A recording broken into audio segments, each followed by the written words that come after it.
Take it easy and solve the school lunch problem with SPAM. S-P-A-M. こんにちは、タイガークローラジオ。You are listening now. Back J. You are listening to Tiger Claw Radio. Number one in vintage computer and video game entertainment. And now your host, Critical Failure.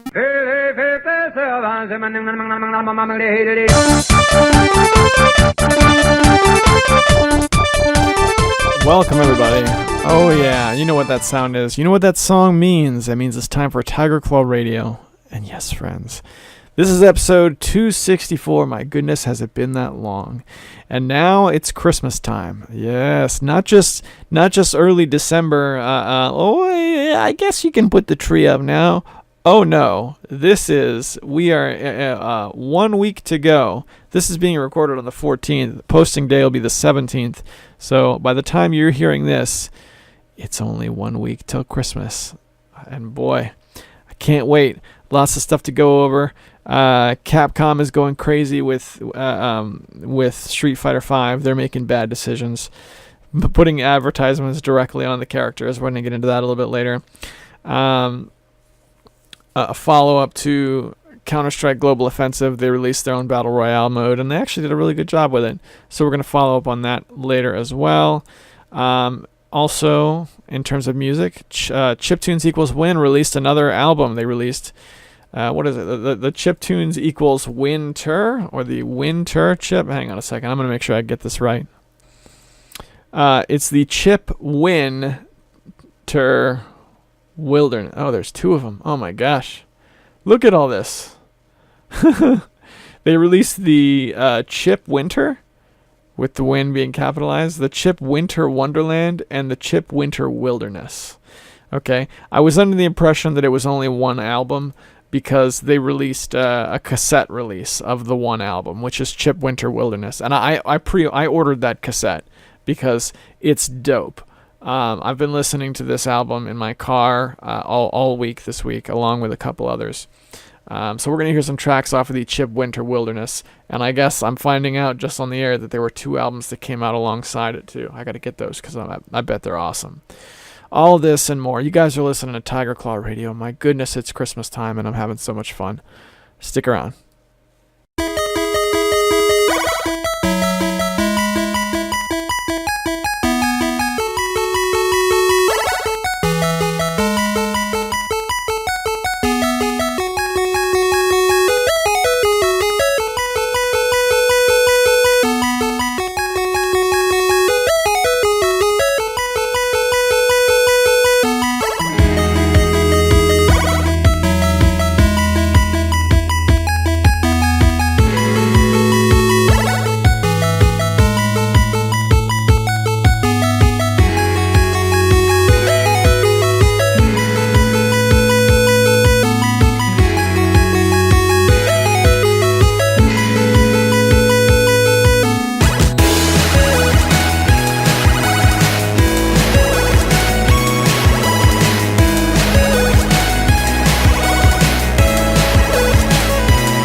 That's Koi with Home for the Winter on the Chip Winter Wilderness album.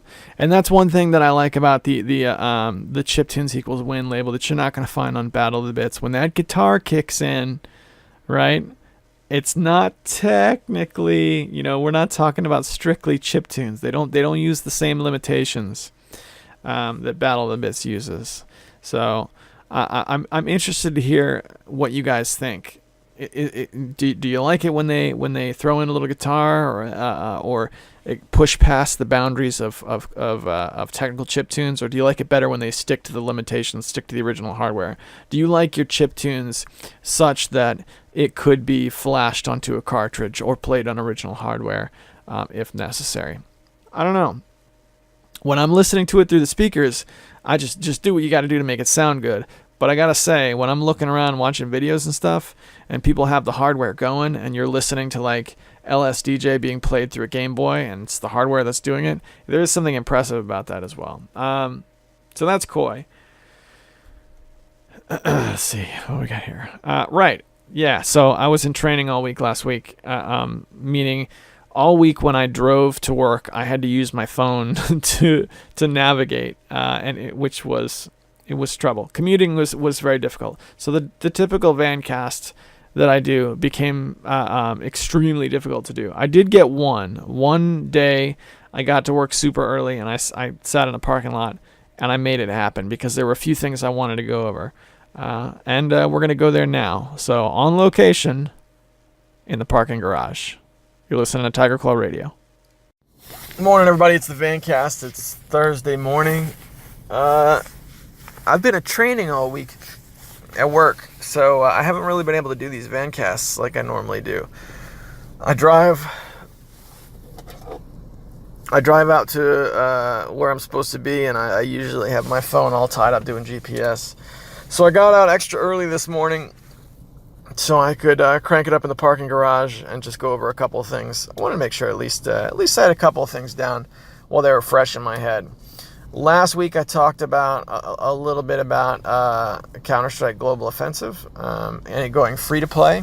Well, it didn't just go free-to-play. They added a new mode to it, a Battle Royale mode. Battle Royale is the huge craze, the big craze in the games. We had PUBG was the number one selling game for a long time and was only recently dethroned. I don't know what the top seller is right now, but it's finally something that's not PUBG. So Counter-Strike throws its hat into the ring by creating a much smaller scale Battle Royale style game. There's only 16 people, which is awesome because it doesn't have to take a half an hour to play a match anymore, which is, you play H1Z1 or something like that. Or PUBG. I never got PUBG, but you're going to walk around for 30 minutes gathering supplies and hiding out and doing all that stuff until finally there's a shootout as the area progressively shrinks. So it's hard to play a bunch of matches one after another. In Counter-Strike, the map is much smaller, and the environment does shrink, but it shrinks by sector, one at a time. Missiles drop in and kill people off. And you can find weapons, but you can also buy them the old-fashioned Counter-Strike way. Except instead of them instantly appearing in your inventory, there's a drone that flies out and brings it to you. It's got some neat ideas. I played it, I don't know, I put maybe an hour into it. I was 16 people. The best match I had was I got 4th. Yeah, I killed somebody with a Molotov that game, which I'd never done before in standard Counter-Strike modes, which was pretty good. It was a fun game.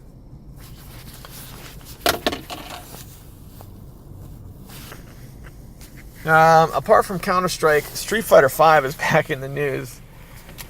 Alright, so Street Fighter V has a thing they do every year. Oh, excuse me, my goodness. Excuse me.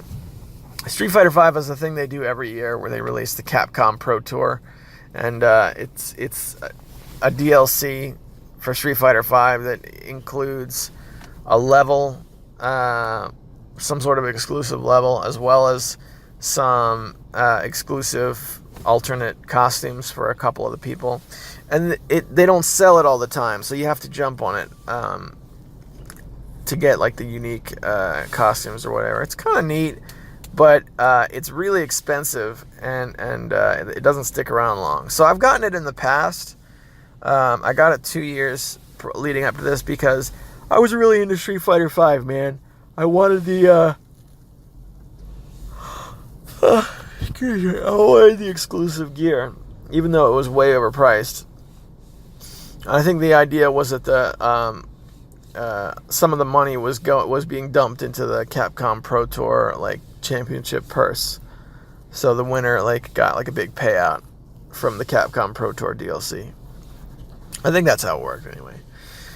So this year is they're doing the same thing, except they put advertisements directly on the outfits of some of the combatants.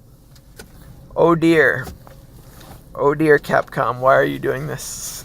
I really liked Street Fighter V. I defended it to the end, even though it had a rough launch, and in the first year it was really unfinished. I got into it in the second year, so I didn't have any of those kinds of problems. It's a great game, but I don't know about this one. That's Capcom being pretty silly willy, if you ask me.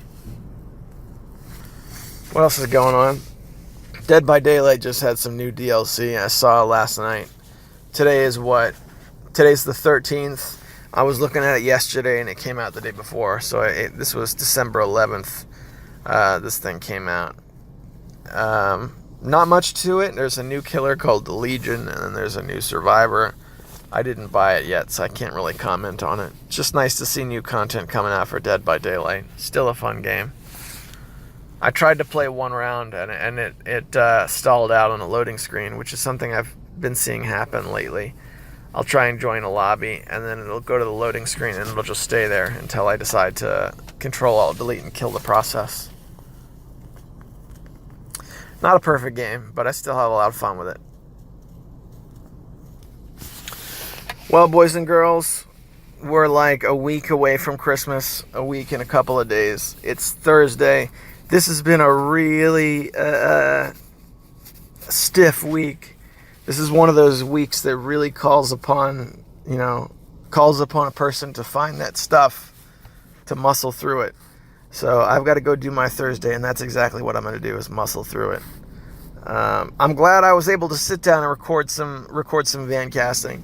If I was able to throw it all up for one day and drive back home, which would take over an hour, actually a lot longer now since the traffic's picked up. It takes about 2 hours to get home in the evening. Ugh. But if I were back home and I were able to play a game, which, believe me, is the one thing in the world I'd really want to do right now, I don't know. I have no idea what it would be. Probably Dead by Daylight, because it was the last video game I tried to play and wasn't able to. I would play Dead by Daylight, or I've been in the mood to go get some more Doom mods, old-fashioned Doom mods, and like play them, because every now and then I see articles for, hey, here's a Doom mod, and I haven't actually downloaded one and played one for a while, but I always say, hey, look at that. That looks really neat. I should play that at some point. So I'll probably download some Doom mods. Those are good games to play, like, while I have music on. You guys know I've been all about, like, getting cassettes lately. So Doom, classic Doom, and cassettes, I think, would be what I would do. All right. So until then, I'll see you guys back in the studio. Hey gang, we're back here in the studios. It is a wonderful Friday evening, December the 14th, that this is being recorded. We're gonna go back to the Chiptunes equals Winter Wilderness album, and this particular one is let's see, this is Awesome Force featuring Rin playing Oh Holy Night, and I must have listened to this track like 12 times in my car while stuck in traffic. It's it's got a hold of me, and now I'm gonna share it with you guys. This is Tiger Claw Radio.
What a track. I want to get some more information on that because, look, this is the lady who sings in that track, Rin, appears on this album twice, but they're both with different chip artists. All right, and one of the things I think that really makes that track is that drum roll. If you go back in the middle of the chorus, there's like a metal drum roll, and I think that combo really hits something special. So let me just expand the track list just a little bit. Awesome Force is the chip artist on that one. And now it just says featuring Rin, R-Y-N, who I've never heard of before, who was the singer apparently. And there's another track on the album. Let's see, give me a second here. Luton Key plays A Little Town of Bethlehem, and that's also featuring Rin. So, yeah, so I don't know. We'll have to see. We'll just see later on. There's some other good stuff I want to get to as well. So I'm not sure if I'll play that one this week, but stick with us. We'll see what's up. In the meantime, this is part of the show. I like to just tip my hat to those guys who are contributing their resources to make sure we're coming back every week. It's a Patreon sponsored show. I run a Patreon, guys. I'm one of those. I'm sorry. So to these guys, I can offer a couple things. They get the show early as soon as it gets done. It's going to be Saturday before this is done this week. I'm just doing the best I can. And there's some supporter exclusive content goes up. And I read their names off in a hall of distinguished gentlemen. And they are Hemrock, James, Sendu, Tecmo Balls, Darabka, and the Cartridge Brothers. Thank you guys very much for making sure TCR comes back every single week. And Merry Christmas.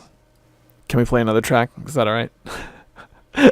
I got some other stuff that I've just been blowing my earphones up this past week. I want to do one more. It's Christmas time. I've only got one van cast. This is gonna be a short show. Let's listen to some awesome tunes. What do you guys say?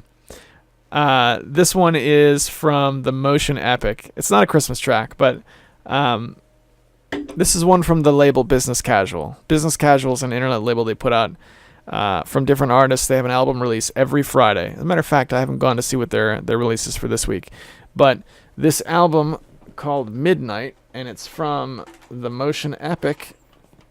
This came out like a month ago, and I bought the cassette. And this cassette just showed up like a couple days ago, and I've been listening to it non-stop, the digital version, in my car waiting for it to show up. So this has been my jam lately, and I had it on today, and the kids were dancing around to it. My daughter in particular really likes this album. So this is the second track off of the Motion Epic album Midnight. Oh, and by the way, the digital version, it's free. You can just it's a free download. You only have to pay if you want to get the hard copy, which I got because I'm really into tapes right now. So this is called Bad Behavior.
There we go. We're cranking everything down just a little bit. In my earphones, I'm hearing a little bit of a buzz.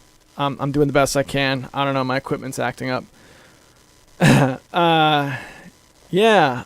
So I got that album off of Business Casual. You can download it for free. But I really dug it, so I went ahead and bought the cassette tape, and that quickly became my daughter's favorite. Even today, we were putting laundry away. She was like, "Daddy, play this one." So, good times. That is the Motion Epic. That's the name of that artist. And the name of the album is Midnight, and it's a free download, and I suggest you check it out. Well, all right, boys and girls, we're 26 and a half minutes in. Let's do the fail bag. Last week we started with Death Adder writes, a Wayne and Garth Dead by Daylight killer duo would be god tier. Bohemian Rhapsody could play in the start select screen when you choose them. And then when you kill a survivor, they could scream, extreme close-up, whoa! The shape sneaking up on me always results in high-level anal devastation. I recently went back to Friday the 13th about 2 weeks ago after not touching it since like March. Even playing it with friends, it really shows its flaws compared to Dead by Daylight. Meg Thomas is my waifu now? Sorry, Deborah Kim. I'm hoping to get a soft modded NES Classic for Christmas to break my addiction to that game. And I know Raspberry Pi, bro, but hey, I'm just a simple little guy. And I'm looking forward to disconnecting from Xbox Live and just having one D-pad and 2 buttons for my aversion. Look, man, Death Adder, I'm not going to give anybody crap for trying to get a hold of an NES Classic, especially a soft modded one. They look like neat little machines. If that appeals to you more than a Raspberry Pi, by all means, go and get it. I guarantee you, if you get one that's modded already, it's not going to require, as much configuration as a Raspberry Pi. Raspberry Pis are not difficult. If it's not what you're after, it's not what you're after. That's fine. Get yourself a NES, mini classic, whatever, and Godspeed, my friend. There were some responses to that one. We got one from Mecha Menace who writes, don't you have an original Xbox? You could always soft mod that. Along with various emulators, including MAME, it has emulators which can play physical Sega CD and PS1 discs. Isn't that wild? The NES Mini might be easier. Don't know, never hacked one. The NES Mini also has a smaller footprint, sucks less juice, and supports HDMI output. You know what, Mecha Menace? It's funny you mention that because one of the reasons... No, excuse me. Scratch that. The reason I have a modded Xbox, which was the only over here thing I ever bought in my life, was for the emulator capability, and I never took advantage of it, even for a second.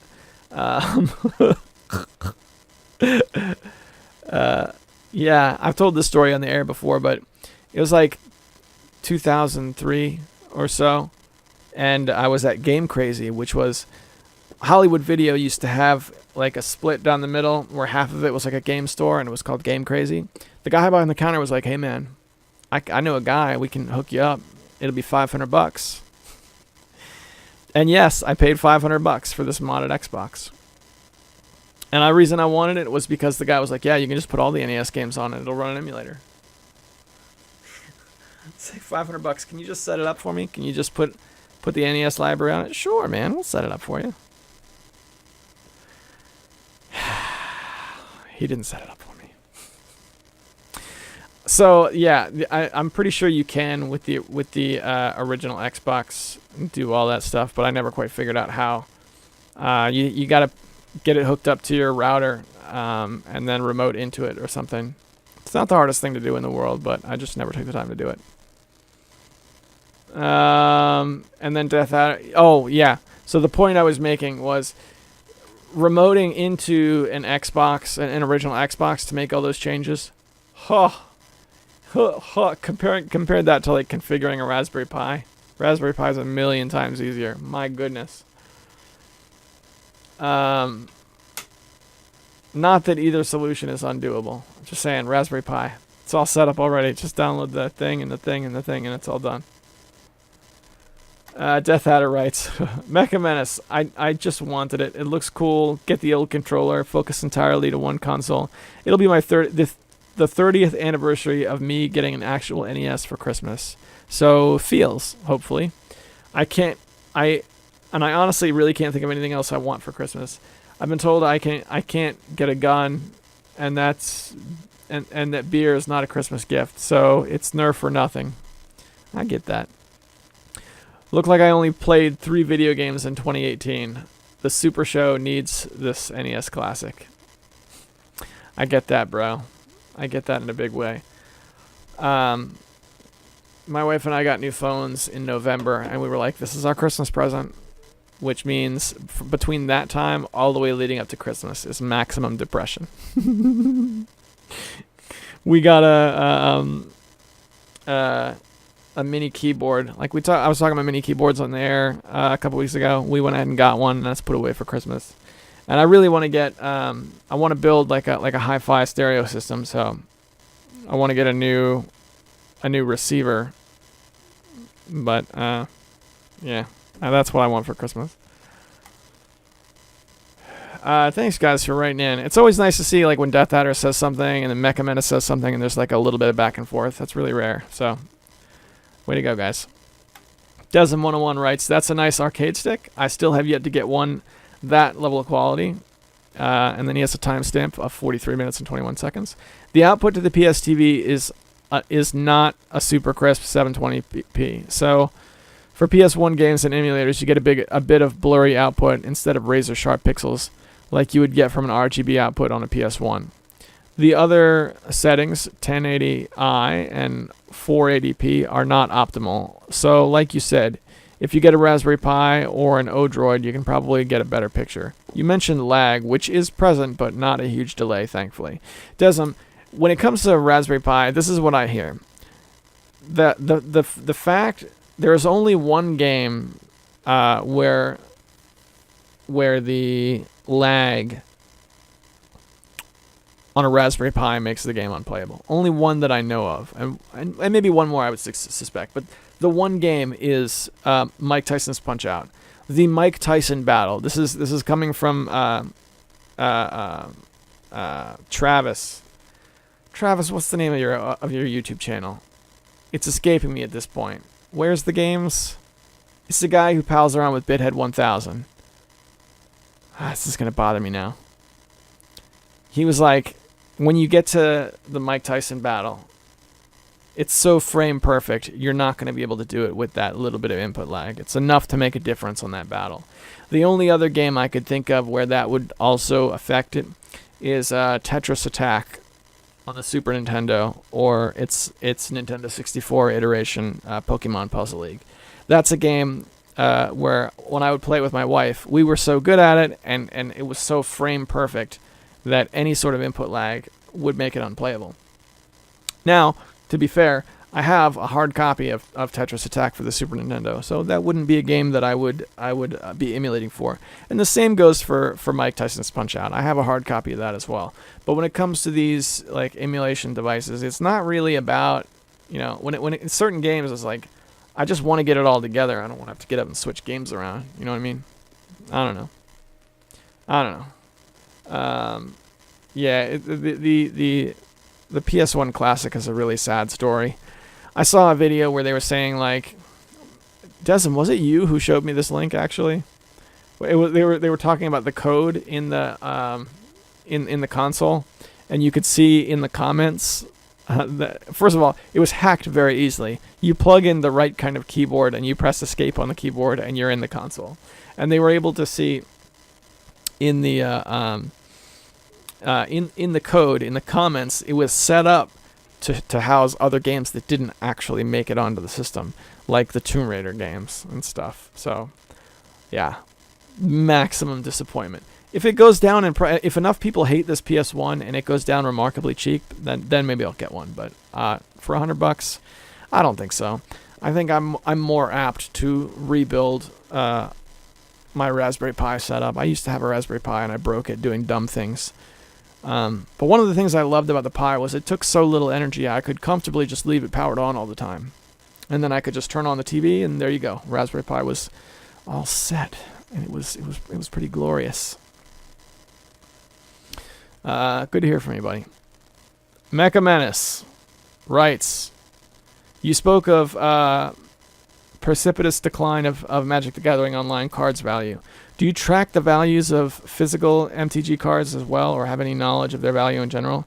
I'm versed more in video games, but to have a perspective of other popular Pro 2000s pastimes could give me some indication of where values of video games era are going. All right, so here's the thing, Mecha Menace. Magic the Gathering has finance people who are involved with it. It's very weird. People who buy... This is the thing about collectibles. Certain people will purchase collectibles as investments, sit on them, and then sell them as they've increased in value. Right? This has happened with a lot with Magic the Gathering. This is what this guy Rudy, what's the name of Rudy's channel? Jeez, I can't remember anybody's channel. His name is Rudy. He's like, you buy certain cards, they go up in price, you can sell them and make a profit. I would never do this, I think, but this is a thing that happens. And I think as a result, if you go to tcgplayer.com, TCG Player is a website that's used for the purchase of individual trading cards across many different trading card games. Most listings come with like a line graph of the price over time of any given card.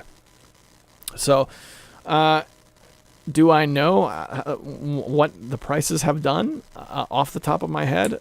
No. I can tell you the overarching trend is the Alpha series, like the first Magic the Gathering series, went through the roof, and like Alpha, Beta, whatever, went through the roof, and then there's a sharp decline afterwards. So your revised cards, your 4th edition cards, the cards we probably had as kids, not as expensive as you might think. So I don't think, I think it's just those first couple of sets that people are actually putting money into.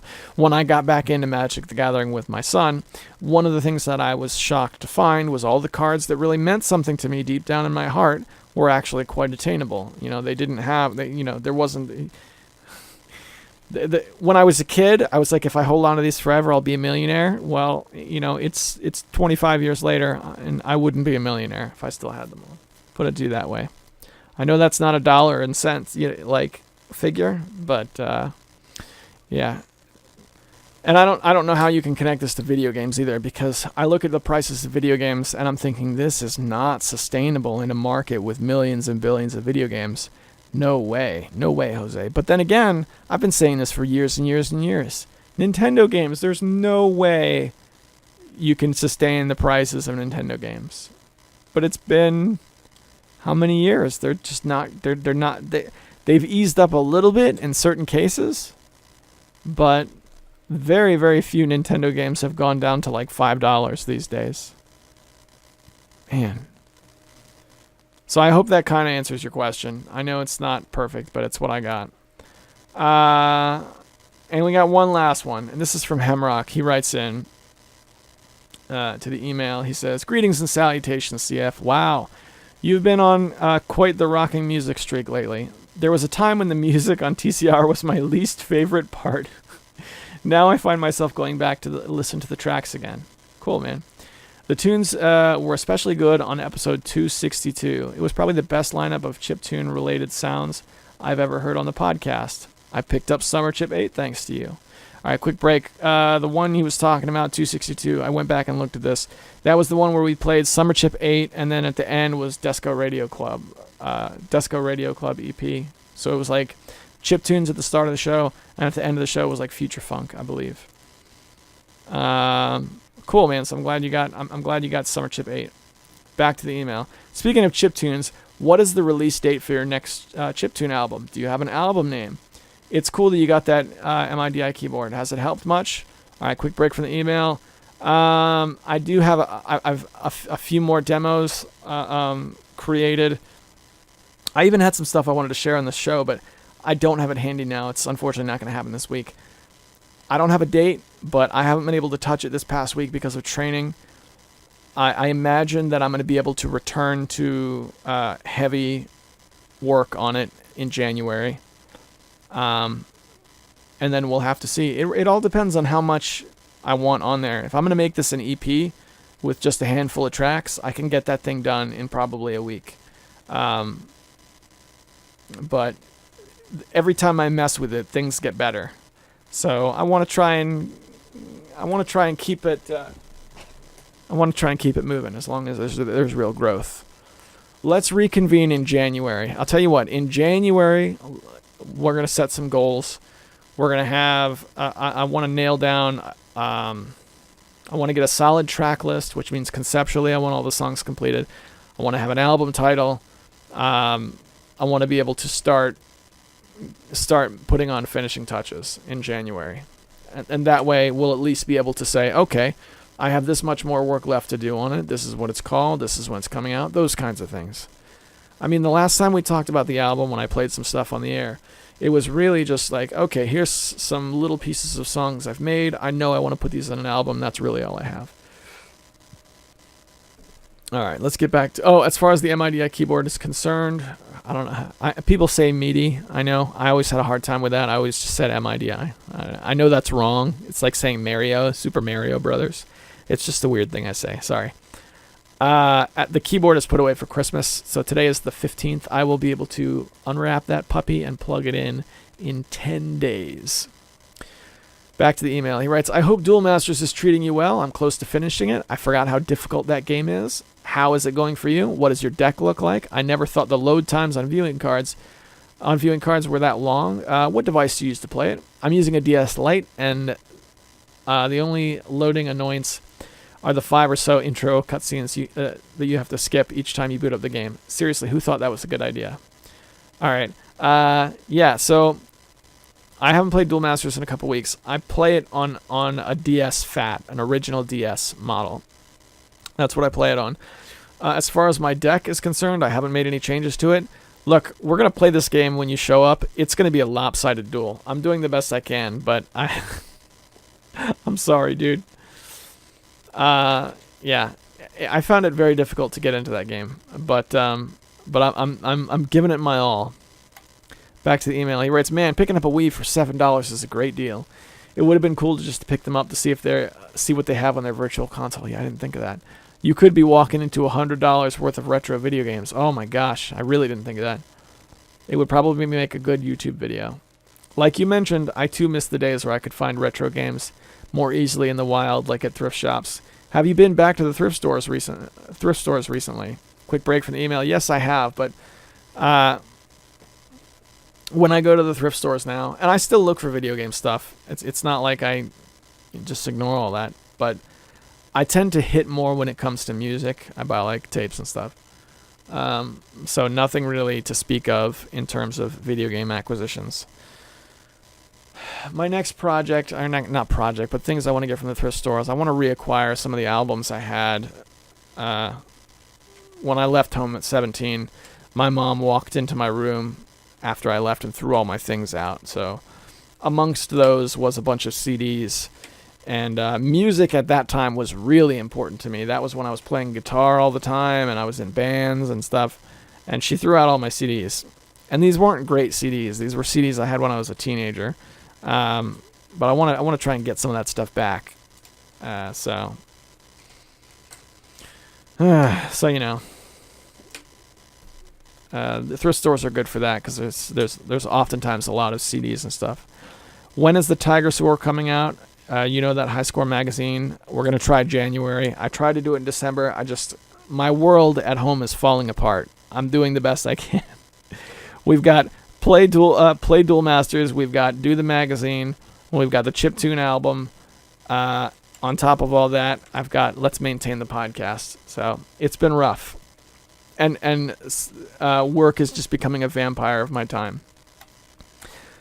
Haven't played Terraria since I last wrote in, but it'd be cool to play co-op style. It reminds me of good old Minecraft days when we had our own server. Yeah, man.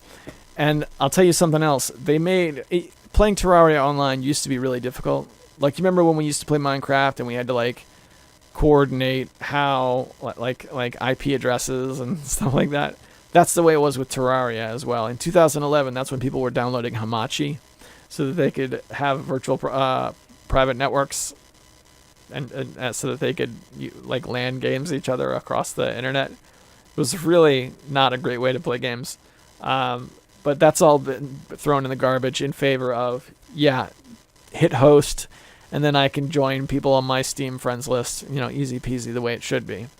So if we can catch each other online, getting a game of Terraria going is very simple. And you know what? I miss our Minecraft days, actually. I still have a copy of the Mushroom Kingdom. One day I want to do a video just showing off that old Minecraft server. Because it's not like the stuff that we built was the most awesome stuff. But there were it was one of the most fun things I ever did in Minecraft was that world. There were two things that really stuck out as highlights of Minecraft. This is a game I put 1,000 plus hours into. One of them was the Mushroom Kingdom that you and I made, and the other was a world I shared with Darabka and Shintai and Retro Kaiser and Jerry Terrifying. We all shared the same world, and a bunch of other people had came in small bursts too. Dalamar even came in and built a house and stuff. It was Tarl Egot that world, which we were running when they first rolled out. They first rolled out the what was it now? The achievements. And I remember staying up all night to build a long railway because it was much more difficult in those days. Yeah. That was fun. That and the Mushroom Kingdom were the two most, one of the reasons I don't play Minecraft anymore is because nothing's ever going to touch those times. When's the Ouya review? Any update on the Ouya review? I can't find my controller. There's nothing I can do if I can't find a controller. If you wait long enough, Angie and I will be doing the Ouya review with you at MagFest. Ha! You know what? That'd be awesome. That would be awesome. But I can't find my Ouya controller, so I don't know how we would do that. Unless we can find ones for sale at MagFest. Haha, no worries, man. Take your time. I don't know if you've heard, but there's more bad news about the PS1 Classic. Apparently, Sony didn't take the time to ensure all the games on the system are from the NTSC region. Thus, you may find yourself playing a PAL game with slower than usual game speed. No offense to our PAL region brethren, but it really stinks of laziness on Sony's part. Oh, that's wonderful. I hope that MTGO doesn't fold too soon. Do you think Wizards of the Coast will let people bring their cards from MTGO into Arena? Yeah, I didn't think so either. Take care, my friend. Keep rolling retro. Hemrock. As far as MTGO is concerned, I think this is a golden time to play the game. You can buy a lot of cards for very cheap as long as you understand that this is not a long-term investment. Get yourself a really sweet working deck for just a couple of bucks. And then you can go on and just clean up. It's been fun. Magic the Gathering Online is a good game. It's still a good game to play. Even if they're going to close the doors soon, this is still a game that's worth it. There's fun to be had. All right, I have 2 bullet points on a list. I don't even remember when I wrote this, but there was 2 things that I have written here as things I wanted to go over on this week's episode. One is that Artifact, the Dota 2 card game, is losing players fast. And stand by for the numbers. Valve's Artifact lost almost 80% of its player base since launch. It's been on a steep decline. This is from VG247. It's been on a steep decline in concurrent player numbers. In a few weeks since its launch, Artifact launched in November 28. A day later, its highest ever concurrent player count on Steam was 60,000 players. Comfortably landing it on Steam's top 5, being the first new game in years. This collectible card game rightfully attracted a lot of attention. Unfortunately, the player base has been declining. In the last 24 hours, according to the Steam charts, the game had a peak of 11,596 players. At the time of writing this, 7,000 players are currently in-game. That is rough. So I'm glad I didn't get it at launch. Especially a game like that where it's like it relies on there being a nice fat player base. So I'll like to wait just a couple weeks. Make sure something like this doesn't happen. So that's one thing I wanted to go over. Another is that Ralph Sepe Jr., the guy who man, what is the name of his channel? I can't remember anybody's channel. Ralph Sepe. Come on, he talks about movies. We're gonna figure it out. Ralph Sepe Jr. Ralph the Movie Maker. Jeez Louise, that took way too long to remember. His movie Lover is out, which I really wanted to see because he made a movie called King Candy, and I thought that was dope. When I saw King Candy, I was all about it.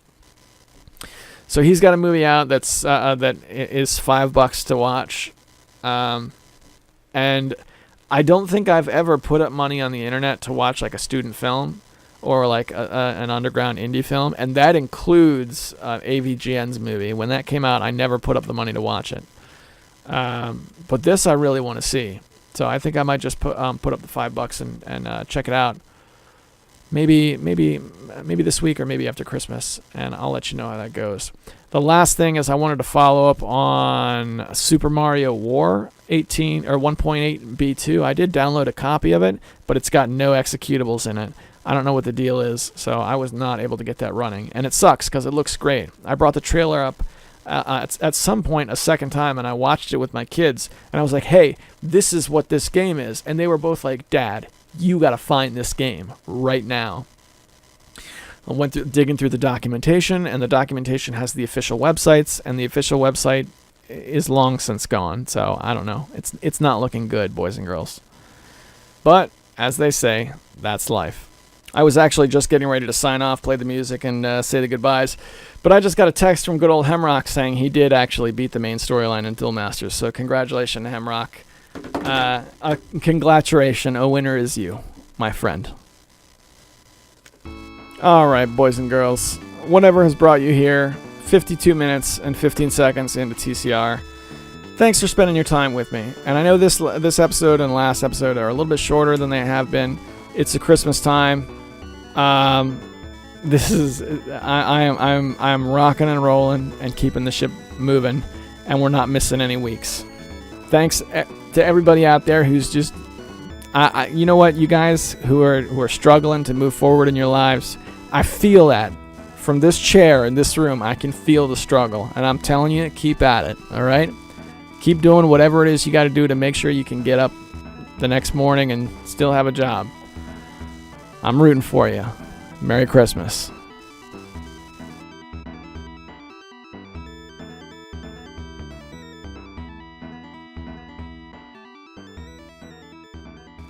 Alright, so I just got a request from one of my friends while I was recording this, asking me, hey, can you text me a link to the show when you're done?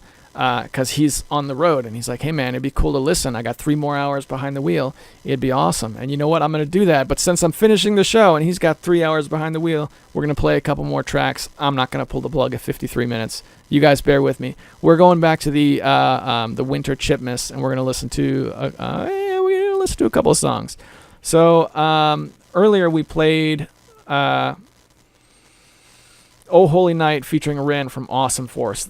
I mentioned earlier in the show there was another track from featuring Ren, and it's from Lute and Key, and it's O Little Town of Bethlehem. So, hey, let's give it a shot. Oh, little town of Bethlehem, how still we see thee lie above thy deep and dreamless sea. The silent stars go by, yet in thy dark street shineth the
Here's another one for you. This is FARC, and it's they use special characters in their track name, which makes me hate them a little bit.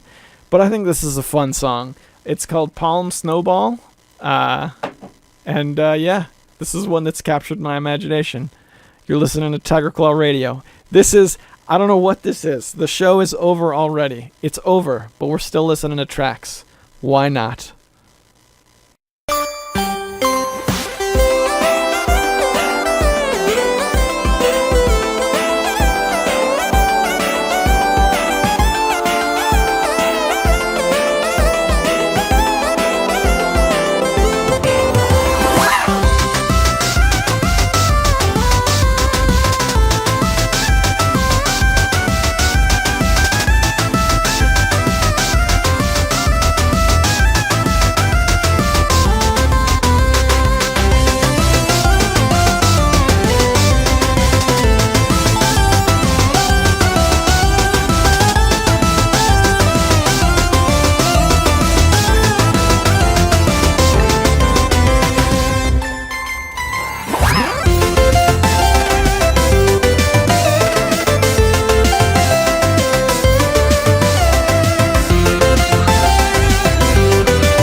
All right, boys and girls, we're going to shift gears a little bit. This is one we've played here. This is Aloe Island Posse, who I've played here on TCR before. This is one of the albums, I think, it's not the first one that launched my like Bandcamp craze, but I think this was the first one that I really latched onto. The first album I got from Bandcamp that got me to keep coming back to the site was a shoegaze album, like alternative kind of atmospheric. I can't even think of the name of it off the top of my head, which is terrible because I bought the cassette tape. Modern Charms, that was the name of it. That was the first one, but this was the first one that really became a favorite. It's Aloe Island Posse. And as is common with a lot of these groups, it is a free album, but they only allow you so many free downloads in a month, so they had to make it $1 download, but then in the description there's a link to like the media share where you can get it for free.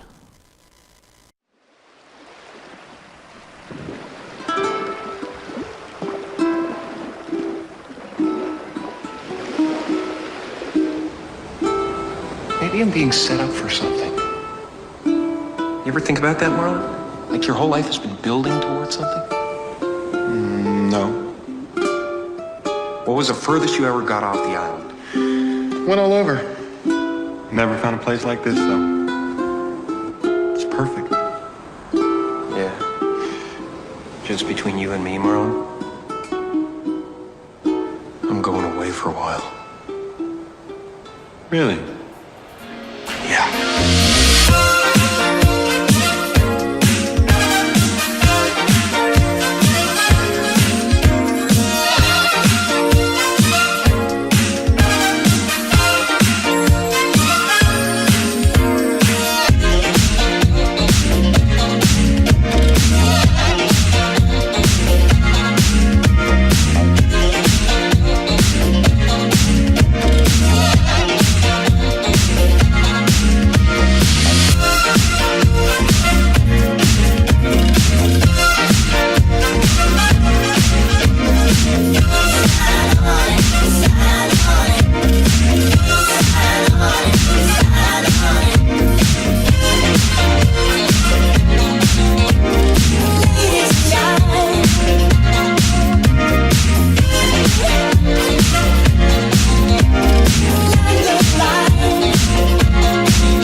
All right, my friend.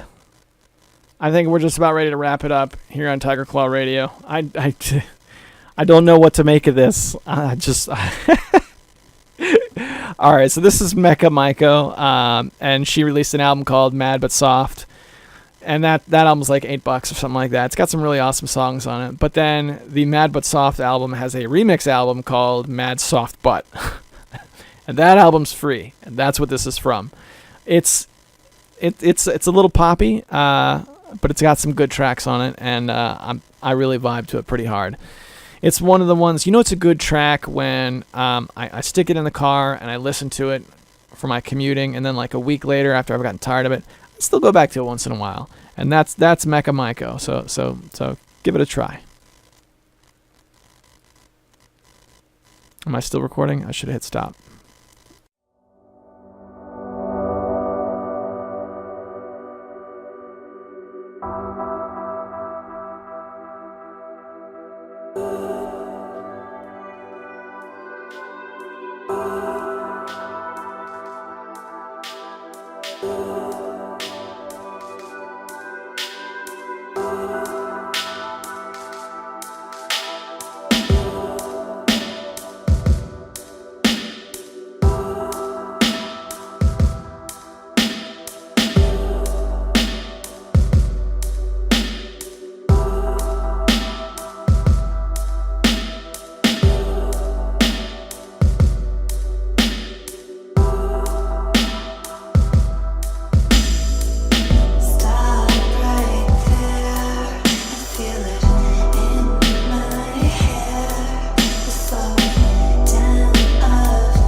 All right, my friend.